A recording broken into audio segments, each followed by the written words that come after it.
My name is Kathleen Ryder. I'm the founding managing partner of Ryder and Phelps. I have been practicing divorce for approximately 20 years. I still love what I do. I consider ourselves here to be specialists in the area of divorce, which includes custody, prenuptial agreements, paternity cases. We have a great deal of experience with high conflict divorce, and we have offices in both Westford and in Boston.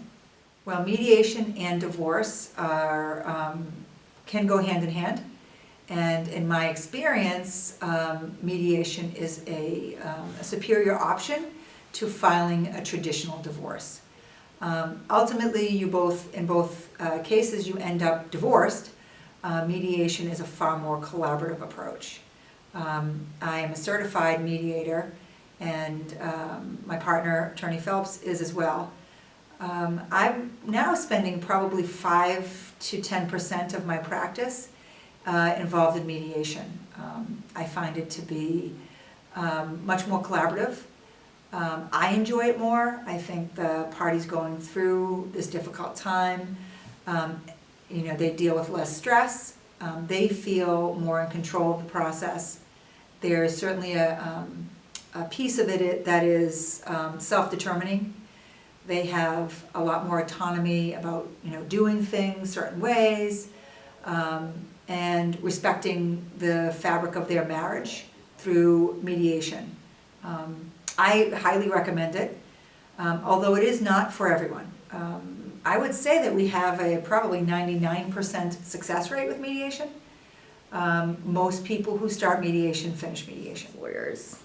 Yes and no. So the answer is really no, because I am a divorce attorney and I understand the law regarding divorce very well. So I feel that when I've done a mediation, I do them differently than other mediators.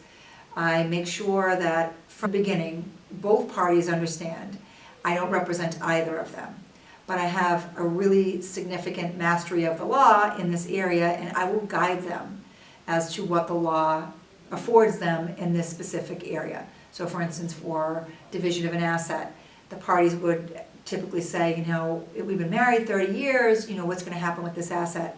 Very comfortably, I can say it's going to be divided equally. Now, should they get another attorney to review the documents?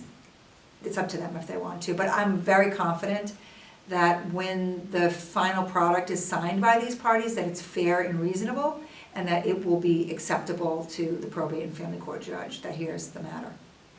So here we have a bit of a process for it. It takes about 4 or 5 sessions. We try to do the sessions after hours. We try to keep it extremely casual. I say to folks to decompress from the day. We meet for mostly about an hour to an hour and 15 minutes per session.